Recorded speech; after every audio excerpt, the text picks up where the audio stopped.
Former President Thabo Mbeki has celebrated his 80th birthday at an event last night. Mbeki served as the country's second democratic president from 1999 to 2008. He was well known for his African Renaissance policy, pushing for more recognition for the continent.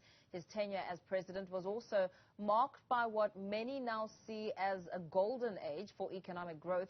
But let's look back with political analyst Dr. Zamokuhle Mbandlwa. Very good afternoon to you. Thank you for your time. We saw the celebrations playing out yesterday at the former president's 80th birthday at the Sandton Convention Center. A lot of friends and leaders across the continent speaking to his wisdom and his love for the continent, calling him a son of the continent and not just for South Africa. What did you make of the celebration and what was being said about former President Mbeki? Good evening. Thank you very much, Paul, for inviting me to your show. One must first say a happy birthday to the former President Thabo Mbeki. Yes, indeed, President Thabo Mbeki have a rich history in Africa, and if you look at the many things that he have done for the African continent, you can tell that he have achieved a lot. But I would also want us to start focusing on what he have done in South Africa, to be precise. During his tenure, the government operations were effective.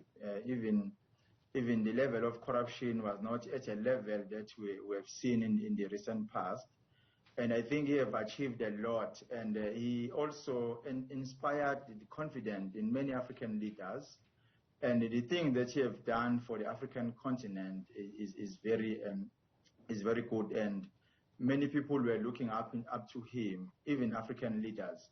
And I think that embracing him at this time is also going to bring hope to those who are in the government leadership and to those who are still aspiring to be in the government. And you can tell, looking at the people that were celebrating him, that were part of the celebration, there are so many people have sacrificed their time. They went there, they celebrated him because he's an African icon.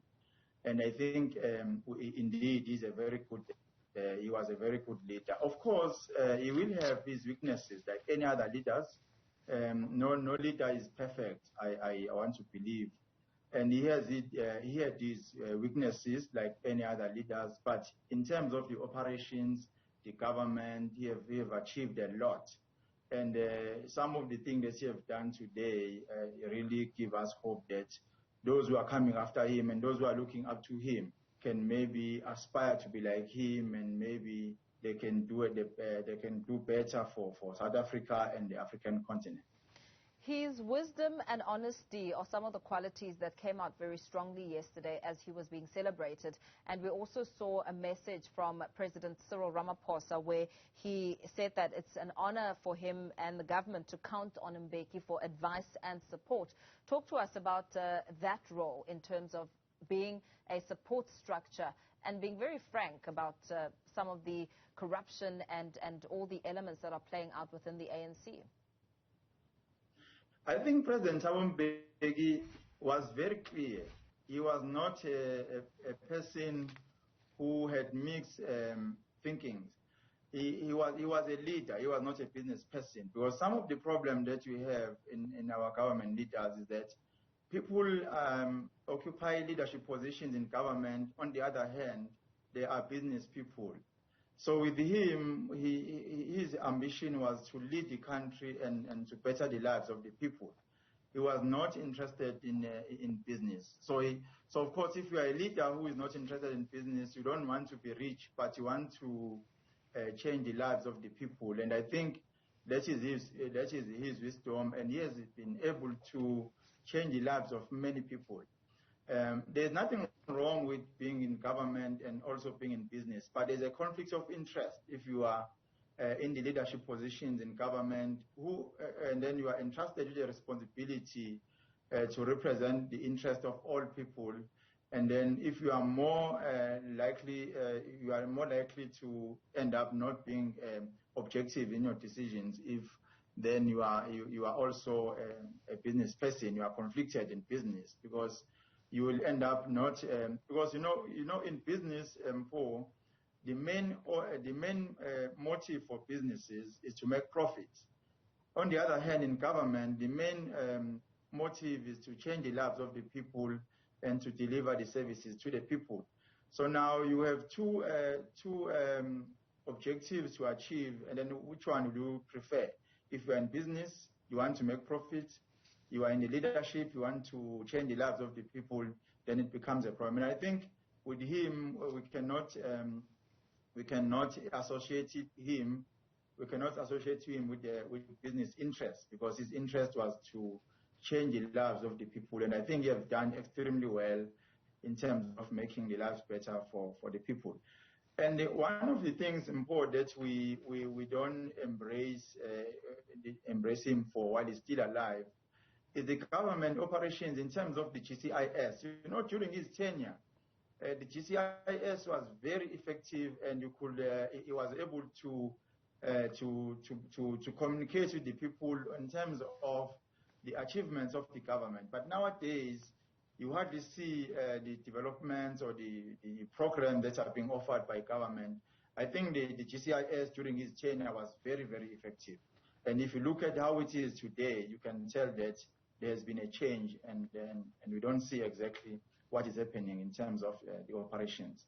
Yeah, he's also been hailed as a strategic thinker with an honest assessment. I mean, we saw that just last month when he was addressing the ANC Youth League Youth Task Team, where he said that the ANC is being perceived by the public. They're being viewed as liars and thieves. And he says that corruption in government is what they are being associated with, because they want to enrich themselves instead of taking care of the people. No, you see, what we normally do, we compare leaders, and we normally don't take into account the fact that times are changing. During the tenure of President Thabo Mbeki, people had trust in the ANC, too much trust in the ANC. But unfortunately, you cannot say the same with the ANC of today. So during his tenure, people they were still excited for voting, because they believed that voting was going to change their lives. And even those who were in business, they were in business fairly. They wanted to not only to enrich themselves, but they also wanted to change the lives of the people. But the business people of today, they just want to enrich themselves. They don't care whether people are benefiting out of those initiatives that they are bringing to the community or not. So during that time, maybe the conditions at that particular time were much better compared to today. Because I think most of the people that are in business, particularly those who are doing business with government, they just want to enrich themselves today because they don't know what the future holds for them. Because, the fact is, ANC is not doing well in terms of the support from the people on the ground.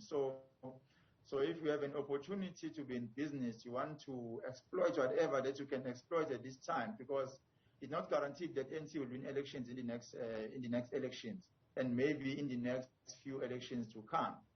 So that is why nowadays people just exploit. They just want to enrich themselves before the ANC lose power. But during the tenure of President Thabo Mbeki, ANC was guaranteed because people believed in the ANC during that particular time. So nowadays things have changed. So I think maybe that's what could cause the difference between the leaders of during the tenure of Thabo Mbeki and leaders of today in terms of the support from the ground, support of the ANC. And before we wrap up, Dr. Mbandlwa, what do you think perhaps is something that can be learned, and how the government can continue to get more insight and knowledge from a man such as former President Thabo Mbeki, especially as he is not shy to be vocal and criticize the ANC? I mean, we've seen throughout the conferences the operative word really has been renewal. And in the goal of renewal, there are challenges. I mean, I think at one point the former president said, the ANC may know what the problems are, but perhaps they don't know how to resolve them, and they don't have the, they need to now go into a more deeper thought, have the capacity to think deeper in order to resolve the problems. No, you are absolutely correct. I think President Thabo Mbeki is the one leader that is not shy to speak. And further to that, President Thabo Mbeki is not captured by any faction because he is not interested in leading the ANC or any structure of government. So, you see, a person who is not conflicted will always speak their minds out, and they will tell the truth as it is. And I think nowadays we don't have such leaders, and because he's not captured by any faction, he's able to to speak his mind, what he thinks about the ANC. And if really you want to see the honest views, you will then go to him and find out what he thinks about the ANC. And I think he has spoken in numerous platforms where he even indicated that both factions are killing the ANC. So he's not supporting any faction of the two factions, because both factions are actually destroying the ANC themselves. And I think based on that, people can learn a lot from him, because he was able to even try to unite the ANC. Unfortunately, if factions have deep roots that are actually aligning them to different factions, then it becomes a problem. So I think that's where we are today. But with regard to him, he's a very good leader. He had his mistakes like any other leaders, but we can learn a lot from him. But lastly, I think the systems, he was able to capture the systems properly, because if you have a system in government that is properly assisting the government to run the operations and also to empower the people and provide services, it's much better.